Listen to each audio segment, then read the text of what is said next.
Visualisasi best practice tentang evaluasi manajemen ASN dalam mendukung smart governance. Apa itu manajemen ASN? Manajemen ASN adalah pengelolaan ASN untuk menghasilkan pegawai ASN yang profesional, memiliki nilai dasar, etika profesi, bebas dari intervensi politik, dan bersih dari praktik KKN. Smart Governance. Smart governance adalah tata kelola pemerintah cerdas, bertujuan untuk mewujudkan peningkatan kinerja pelayanan publik, kinerja birokrasi pemerintah, dan kinerja efisiensi publik. Penerapan manajemen ASN.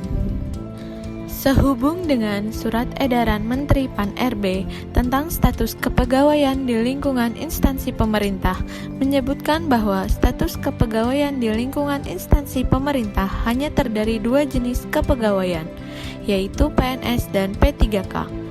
Oleh karena itu, jenis kepegawaian selain PNS dan P3K harus dihapuskan. Menurut data statistik yang beredar, jumlah tenaga kerja honorer di Kementerian PUPR meningkat tiap tahunnya hingga menyentuh angka 20.000. Permasalahan akan timbul apabila nama pegawai tersebut terdaftar atau tertulis. Akan tetapi faktanya orang tersebut kinerjanya kurang baik.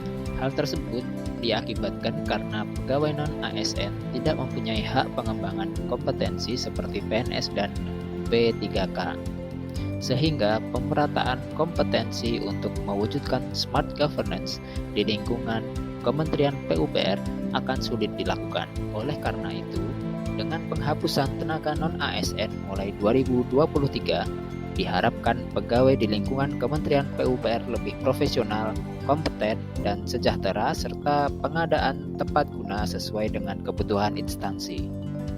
Salah satu upaya yang dilakukan oleh Kementerian PUPR yaitu mendorong para pegawai non-ASN untuk mengikuti seleksi CPNS maupun P3K. Skema kebijakan pengadaan P3K diharapkan dapat menjadi solusi bagi masalah pegawai non-ASN yang bekerja tanpa status, hak, dan perlindungan yang jelas. P3K bukan pegawai pemerintah yang berstatus tetap layaknya seorang PNS, melainkan berstatus kontrak dengan masa perjanjian kerja minimal setahun dan dapat diperpanjang sesuai kebutuhan, serta berdasarkan penilaian kinerja. Akan tetapi, P3K mempunyai hak seperti PNS dalam hal gaji, tunjangan, cuti, perlindungan, dan pengembangan kompetensi. Pengadaan P3K bertujuan untuk menciptakan budaya kerja baru untuk menumbuhkan suasana kompetensi di kalangan birokrasi yang berbasis pada kinerja. Rekrutmen PNS dan P3K yang dilakukan berbasis sistem CAT menggunakan komputer, sehingga mampu menjamin transparansi, efisiensi, serta efektivitas dalam rekrutmen pegawai. Intervensi dan preferensi personal dapat dikurangi bahkan dapat dihilangkan sehingga kita mendapat calon ASN yang berkualitas.